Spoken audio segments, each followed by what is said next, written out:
ልቅመሰው አባ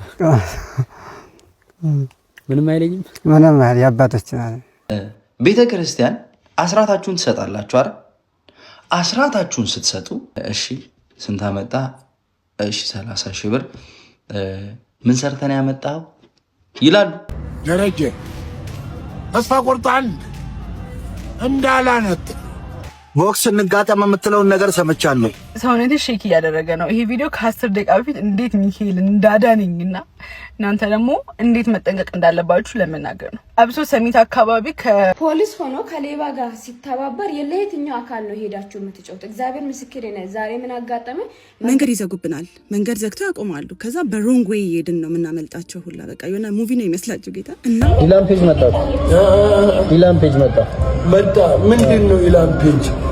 ኢላም ፔጅ ምንድን ነው? ሰው ነው። ስላከበርሽኝ እግዚአብሔር አብስቶ ይባርክሽ። ዘመንሽ ይባረክ። ሰላም ውድ ሀገሬ ልጆች እንዴት ናችሁ? ዛሬም እንደተለመደው ከሶሻል ሚዲያ አነጋጋሪና ወቅታዊ የሆኑ ቪዲዮችን ይዤላችሁ ቀርብ ያለው። ለዚህ ቻናል አዲስ ከሆናችሁ ላይክ፣ ሰብስክራይብ በማድረግ ፋሚሊ ተቀላቀሉ።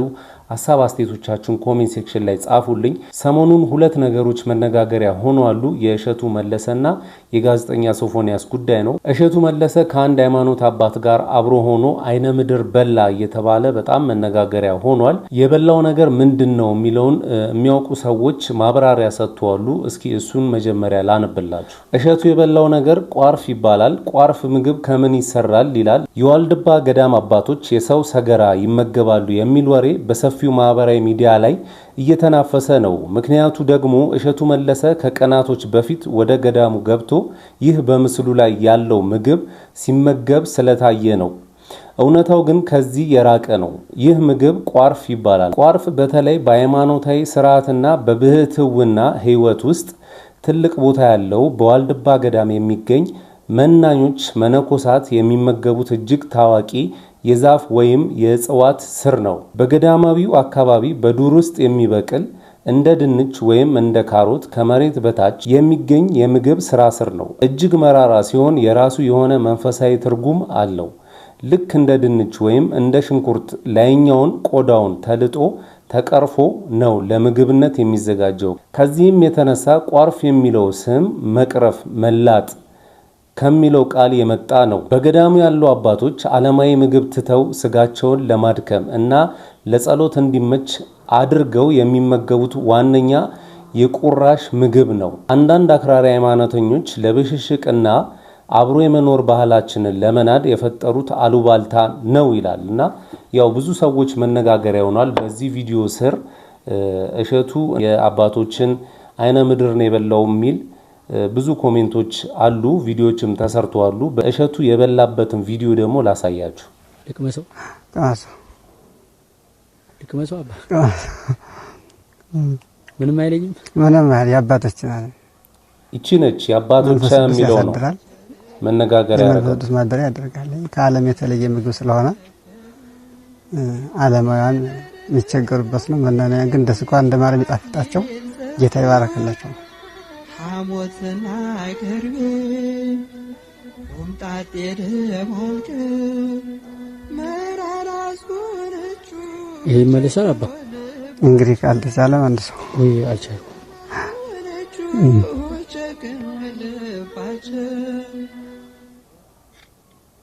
እንደው ቀማሳ ይቅርብኝ አባቴ። ይሄኛው እንደዚህ የሆነ ይብስል። አዎ ይብሳል። ይሄኛው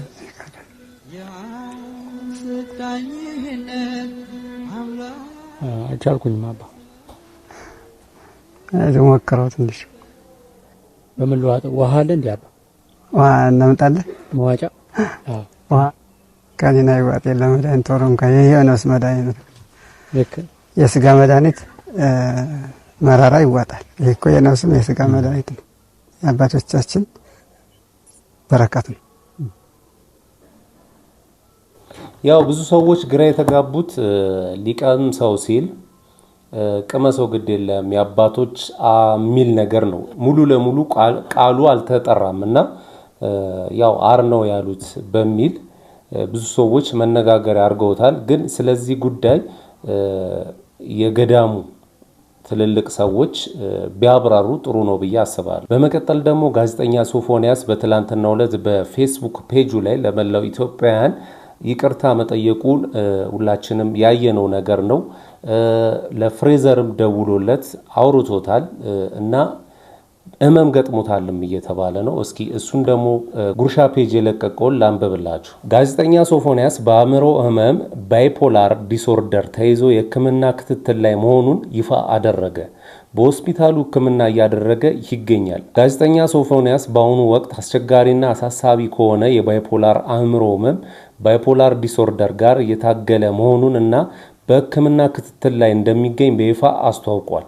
ጋዜጠኛው ይህንን ግልጽ መረጃ ለህዝብ ያጋራው ማህበራዊ ሚዲያ ላይ ባስተላለፈው መልእክት ሲሆን የሥራ ባልደረቦቹ፣ አድናቂዎቹና መላው ቤተሰቡ በሐሳብና በጸሎት ከጎኑ እንዲቆሙ ጠይቋል። ይህንን አስቸጋሪ ወቅት በበሰለና በቁርጠኝነት ስሜት እየተጋፈጠው መሆኑን የገለጸው ጋዜጠኛ ሶፎንያስ ህክምናውን በጥንቃቄ እየተከታተለ እንደሚገኝና በአምላክ እገዛ እንዲሁም በህክምና ባለሙያዎች እገዛ ይህንን ጊዜ እንደሚያልፈው ሙሉ እምነት እንዳለው ገልጿል። በርካታ የማህበራዊ ሚዲያ ተጠቃሚዎች እና ወዳጆቹ ለአርቲስቱና ጋዜጠኛው ያላቸውን አድናቆትና ፍቅር በመግለጽ ፈጣን ማገገምን እየተመኙለት ይገኛል። የባይፖላር ህመም በሰው ልጅ ስሜት፣ ጉልበት እና ዕለት ተዕለት ተግባራትን የማከናወን አቅም ላይ ከፍተኛ እና ከባድ የባህሪ መዋዠቅን የሚያመጣ የአእምሮ ጤና እክል ነው። ይህ ህመም በአብዛኛው በሁለት ተቃራኒ የስሜት ጫፎች ይገለጻል። አንድ የመቀስቀስ ወይም የከፍተኛ ደስታ ስሜት። በዚህ ወቅት ህመምተኛው ባልተለመደ ሁኔታ እጅግ በጣም ከፍተኛ ጉልበት ይኖረዋል። ከመጠን በላይ ይደሰታል። ሐሳቦቹ በጭንቅላቱ ውስጥ በፍጥነት ይሯራጣሉ። እንቅልፍ አይወስደውም። እንዲሁም ያለምንም ፍርሃት ለአደጋ የሚጋልጡ ውሳኔዎችን ሊወስን ይችላል።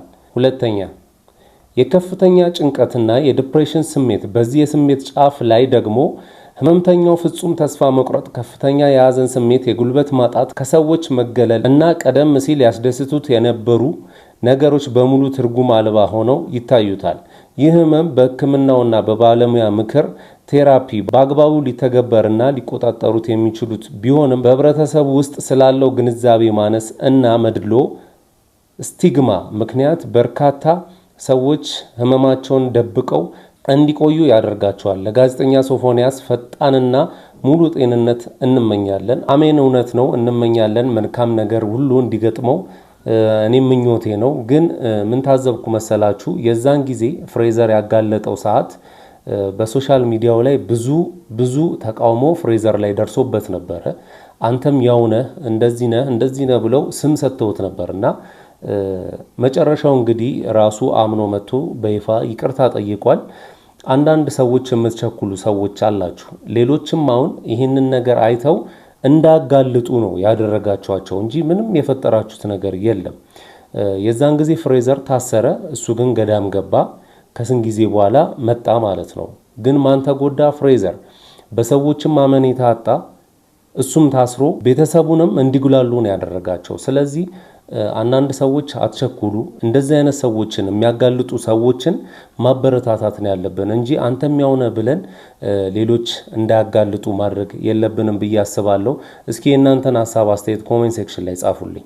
ሰውነቴ ሼክ እያደረገ ነው። ይሄ ቪዲዮ ከ10 ደቂቃ በፊት እንዴት ሚካኤል እንዳዳነኝና እናንተ ደግሞ እንዴት መጠንቀቅ እንዳለባችሁ ለመናገር ነው። አብሶ ሰሚት አካባቢ ከ72 ወደ ሰሚት ድልድይ አካባቢ መኪናውን እየነዳሁት በሩን ከፈተው። ይሄንን ላይክ በሩን የፊት ለፊት የነዳሁኝ ከፈተው። አይደው ሰዓቱ ገና 1 ሰዓት ከ40 ምናምን ነው። እስኮቴ ዝግ ነበረ። አይ ቲንክ ይሁን እንደዚህ ግማሽ አካባቢ ነው፣ እንደዚህ አካባቢ ተከፍቶ ነበረ። ከዛ ከፍቶ ስለዋላው በር ነገር ይለኛል። ግራ ገብቶኝ ኪያ ክብሮ የሰራችው ቪዲዮ ትዝ አለኝ። እዚሁ ቲክቶክ ላይ ላይክ አድርጌው ነበረ። ይሄንን ቪዲዮ እናቴን አጋጠማችሁ አይነት ነገር ተጠንቀቁ ብላ ፖስት አድርጋውና እንደዚህ የጥንቃቄ ቪዲዮዎች ላይ ፎከስ ማድረግ ያረጋ አትሊስት ወደ ቀልብ ይመልሳል።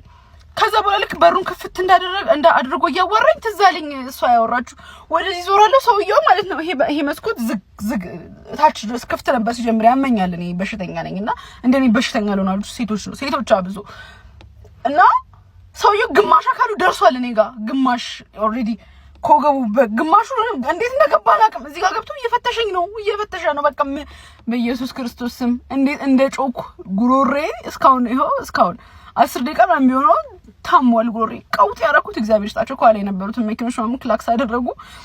ሲሄድ ነው ያየሁትኝ። ከዛ እንትን አልኩኝ በቃ ምን ተስፋ ቆርጫው ስልኬን ይዞት ሄደን ይመስለኝ። ሲጀምር ስልኬን አገኘዋለሁ ብዬም አልጠበቅኩኝም። ተስፋ ቆርጬ እንዲህ ያልኩኝ ስገባ እዚህ ጋር ስልኬን አገኘሁት። ተመስገን ደግሞ ሚካኤል ሄጄ ተሳልሜ እየወጣሁኝ ነበር። ከንቡ ሚካኤል ተሳልሜ እየወጣሁኝ ነበር እና ሚካኤል አትርፎኛል እኔን። እናንተ ግን በጣም ተጠንቀቁ። አብሶ ሰሚት አካባቢ ያላችሁ ሰዎች በጣም ተጠንቀቁ። እዛ ቦታ ደግሞ በእንታችሁ ፖሊሶች የሆነ ነገር ፍጠሩልን በእናታችሁ። እዛ ከላይ ፖሊስ ጣቢያ ያለ እዛ አካባቢ በጣም በቃ እንዲህ ተደጋጋሚ ነው አሉኝ። አጠገቤ ያለፉ የነበሩ መኪኖች በጣም አረጋግተውኛል። አላስታውስም፣ አመሰግናችኋለሁ እያለቀስኩኝ ነበረ። አጽናንተውኛል እዚህ ጋር የነበሩት ሰዎች። ከዛ በጣም በዝቷል እዚህ አካባቢ ብለውኛል። ስለዚህ እናንተም ተጠንቀቁ። እኔም ይሄንን ቪዲዮ የኪያን ቪዲዮ ማየቴ ትንሽ እንድረጋጋ አድርጎኝ ነበር። ኤክስፔክት አድርጌ ጠርጥር ያለው ሻውሻው እንደሆነ ገባችሁ አይደል? ሌላ ሰው ግን ያ ድረስ አንደርስታንድ አላደረገም ማለት ታይም ሰጣቸው ማለት ነው። ምን እያለ እዚህ ጋር አወራ ማለት እዚህ ጋር ያለውን ታይም ሰጣቸው ማለት ነው። እኔ ግን ያንን ማውቂ ወዲያው ዞርኩበትና ቀወጥኩት።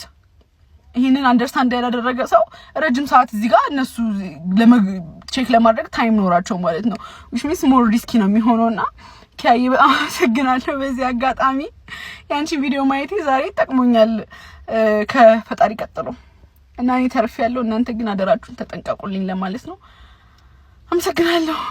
ከ5 ዓመት በፊት እኔ ራይድ ሰራ ነበርና ይሄ በተለምዶ 72 የሚባለው ሰሚት ያለው ማለት ነው። እዛ አካባቢ በግልጽ ወንጀል የሚሰራበት ቦታ ነው። ለምን የህግ አስከባሪዎች መፍትሄ እንደማይሰጡ ነው ግራ የሚገባኝ። አስቡት እኔ ከ5 ዓመት በፊት ነው ማቀው የዛሬ 5 ዓመት ማለት 2013 አሁን 2018 ነን። ስቲል እየዘረፉ ነው በቀንም በማታ። እኛ የዛን ጊዜ የምንሰማው እንዴት ነበር መሰላችሁ? ራይዶቹን ወይ ተስማምተው ወይ በአፕሊኬሽንም ጠርተው ወደዛ ውሰዱን ይላቸዋል፣ ይወስዷቸዋል። ስለተወጡና ያላቸውን ይዘርፏቸዋል። መኪናም የተወሰደበት ሰው አለና የህግ አስከባሪው ምን እየሰራ ነው እስካሁን ድረስ? ፖሊስ ሆኖ ከሌባ ጋር ሲተባበር የለየትኛው አካል ነው ሄዳችሁ የምትጮት? እግዚአብሔር ምስክሬ ነው። ዛሬ ምን አጋጠመ?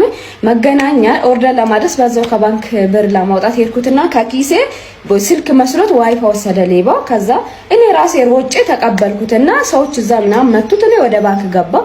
ከዛ ማነሽ ነው ምናምን አለኝ። ወጣሁት። ከወጣው በኋላ ምን ተፈጠረ?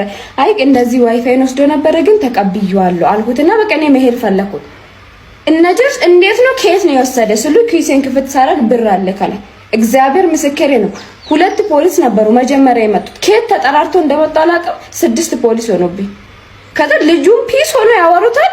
እኔን ብር ስጭኝ የሚሳ እኛ እኮ እዚህ ምን ቆሞ ለዚህ ነው። እግዚአብሔር ምስክሬ ነው። ማገናኛ ደራርቱን ጻፈለፊት ደራርቱን ጻልኩት መተባበር የትኛው አካል ነው ታዲያ? አሁን ለምሳሌ ተሰርቀን የትኛው አካል ጋር ሄደን ነው በስነ ስርዓት ሌባ የሚይዝልን? እኔ እናቴ ሰው ቢደፋት ህግ አለ ብዬ እግዚአብሔር ምስክሬ ነው ሄጄ አልከስም።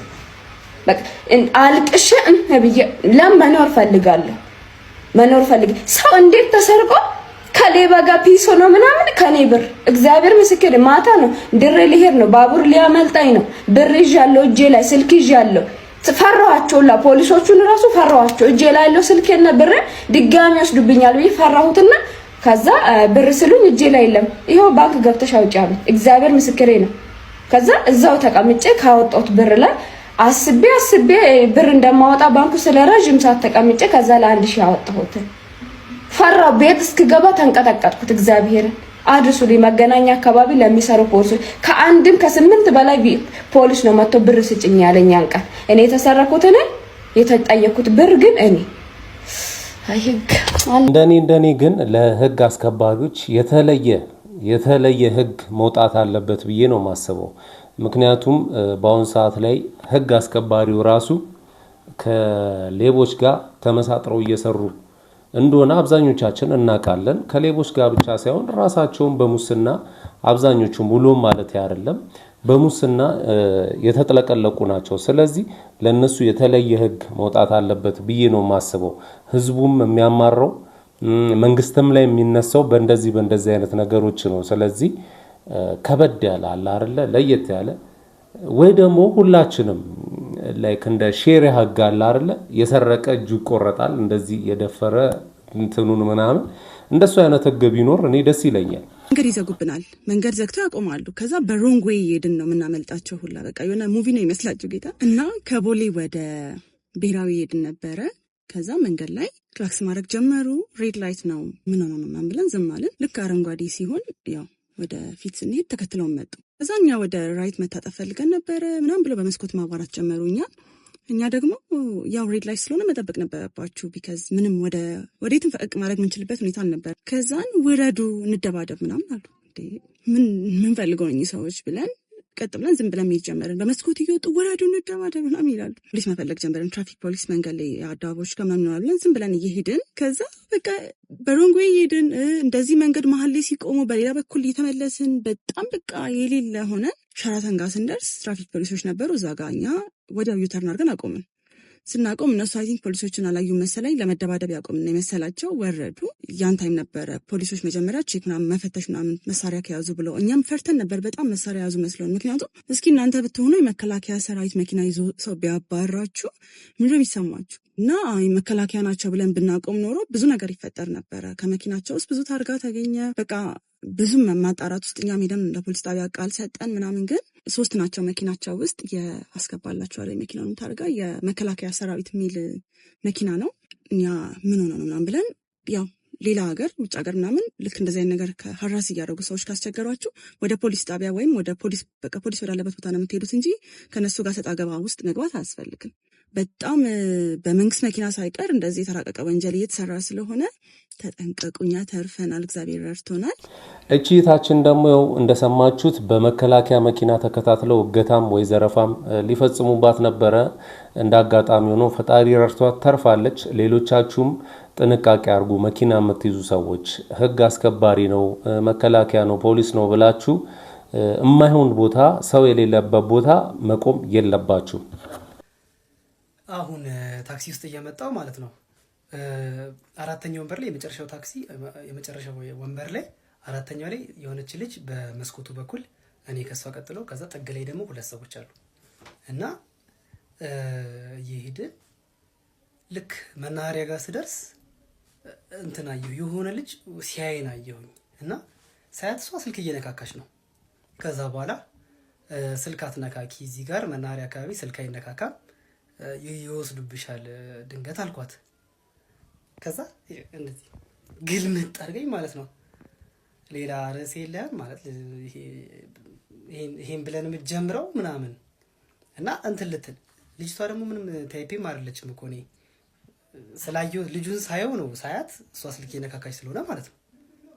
ከዛ በኋላ እንደዛ ስትለኝ በጣም ገርሞኝ በቃ ስል እዛው ምን ትፋ ያደርጋት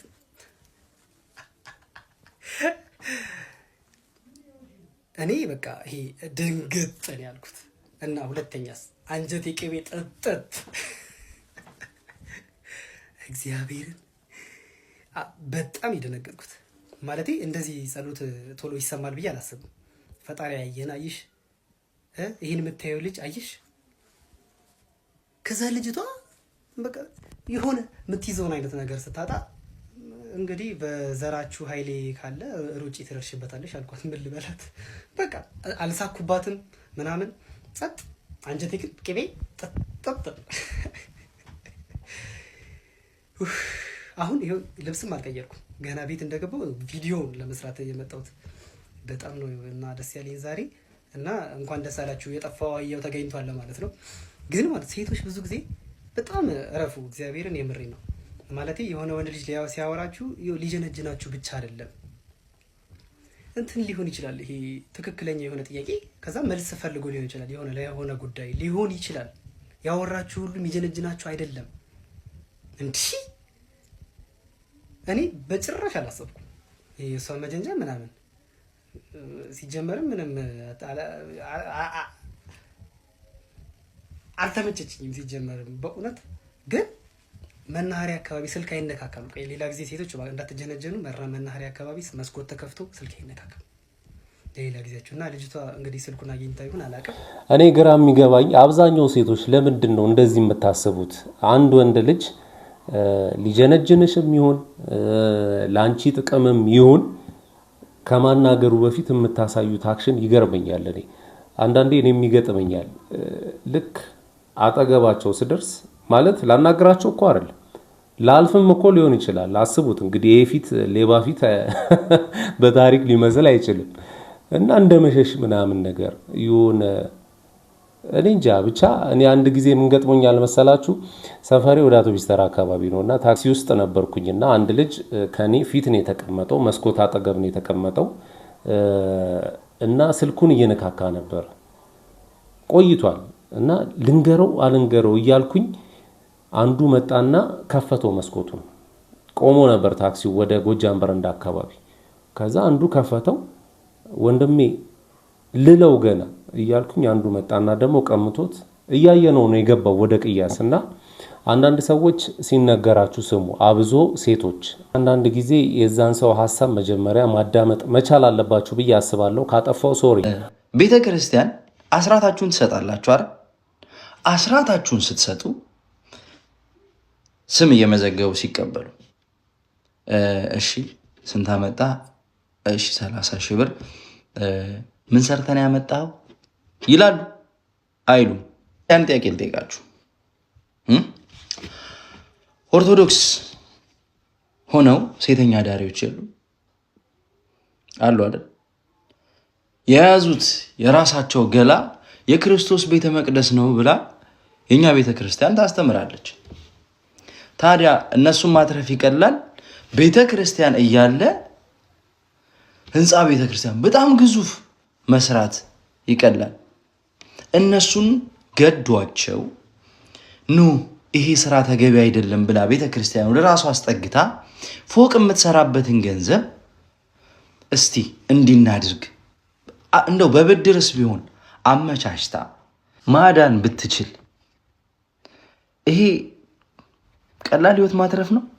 ግንስ ቤተ ክርስቲያን ግቢ ውስጥ ትልቅ ድንኳን ደኩኖ ቢራ እየተጠጣ ዳስት ቦልሼ አስቡበት። እኔ ገንዘብ ኖሮኝ አስራቴን በምን ማውጣት መሰላችሁ መፈልገው? የተቸገሩ ሰዎችን በመርዳት በማብላት በማጠጣት ነው። ለመሰላችሁ እንደዚህ አይነት ውሳኔ ውስጥ የደረስኩት አሁን ላይ የሃይማኖት ተቋማቶች አብዛኞቹ ገንዘቡን ወደ ራሳቸው ኪስ ነው እያደለቡ እየጨመሩ ያሉትና እኔ ባለውበት የሃይማኖት ተቋም ደግሞ ኦብቪየስ የታወቀ ነው። በቃ እነሱ ለራሳቸው ብቻ ነው የተለየ ኑሮ ነው የሚኖሩት። ሌክዠሪ መኪና ይነዳሉ። መኪና ብቻ አይደለም ቤት ይገዛሉ፣ ብዙ ነገር ያደርጋሉ። እሱን የምታውቁት ነገር ነው። ስለዚህ የነሱን ኪስ ከማደለብ እዚህ ጋር የተቸገሩ ሰዎችን ባበላ ባጠጣ ስራ መስራት እየቻሉ በገንዘብ ጦት ምክንያት ለተቀመጡ ሰዎች ብረዳ ይሻለኛል። ስላከበርሽ እግዚአብሔር አብስቶ ይባርክሽ። ዘመንሽ ይባረክ፣ ዘርሽ ይባረክ።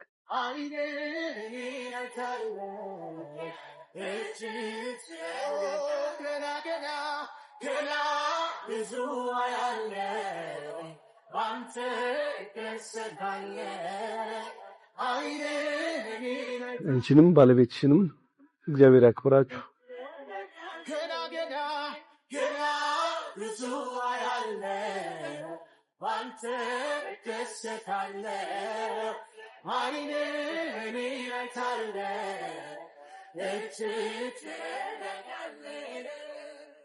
በዱልኝ ክበዱልኝ፣ ልጃችሁን አቅፌ ያሳድጋለሁ። እግዚአብሔር እንኳን ለዚህ ያበቃችሁ። ሰለሞን ቦጋለ እንግዲህ ከእስር በኋላ የልጁን ሽምግልና ተቀብሎ እንደዚህ በመታየት መልኩ እየተደሰቱ ይገኛል። ደስ ይላል በጣም። ከዚህ በኋላ ያለው ነገር እንግዲህ ቀለል ያድርግልህ ብዬ መልካም ምኞቴን እገልጽልሃለሁ። ደረጀ ተስፋ ቆርጣል እንዳላነት ቦክስ እንጋጠም የምትለውን ነገር ሰምቻለሁ። ልታርፍ ይሻልሃል። አየሁ አይደለም በኋላ ጉድ እንዳት እንደሚመክር የለም እንዳ ቤተሰብ የለም ተው የሚል የለም። ዋ ብያለሁ ብለ ፋንቱ ማንዶዬ። ኧረ ተው እንትና ይሻላል መኮንን ከፋንቱ ቢያንስ መኮንን ጠንከር ያለ ይመስለኛል። ፋንቱ ማንዶዬ ያው ከዘራ ሊይዙ ትንሽ ጊዜ ቀራቸው ናቸውና ግን ሶሻል ሚዲያው እያማረበት ነው። በጣም ደስ ይላል። የነዚህ ሰዎች ምልልስ እኔ ተመችቶኛል። ኢላም ፔጅ መጣ። ምንድን ነው ኢላም ፔጅ? ኢላም ፔጅ ምንድን ነው? ሰው ነው? ማን ነው? እንስሳ ነው? አዎ ሰው ነው። አያ ነው። አይዞ ሰው ነው። ምንድን ነው ይሄ ሰው? ምንድን ነው? እንደ ታዋቂ ቲክቶከር ነው። ከመጣው ከአሜሪካ ሰው ከአፍሪካ ግን ወደ አውሮፓ ይሄዳል። ከአውሮፓ ወደ ይመጣል። እኔ እንደው አይገባም። ቀበሌ እየተደረገለት ነው። ምን እያለ ነው ምናምን እዛው ነው ዶላር ያላፈሰው እዚህ መጥቶ የኢትዮጵያ ብር ያስለው። አንዳንዴ እንደ ባይስ ቦር በቃ ከሶሻል ሚዲያ ርቄ ምናምን የራሴን ብቻ ሙድ ባራምድ ደስ ይለኛል፣ ግን አልችልም፣ ያው ወጣት ስለሆንኩኝ። ለማንኛውም ማይ ፋሚሊ ለዛሬ ያስኩላችሁ ቪዲዮ ይሄንን ይመስል ነበረ። እንደወደዳችሁት እንደተመቻችሁ ምንም ጥርጥር የለኝም። ሌላ ጊዜ በተሻለ ቪዲዮ እስከምንገናኝ ድረስ ማጣት አያገኛችሁ፣ ማግኘት አይለፋችሁ። ሰላም ሁኑልኝ።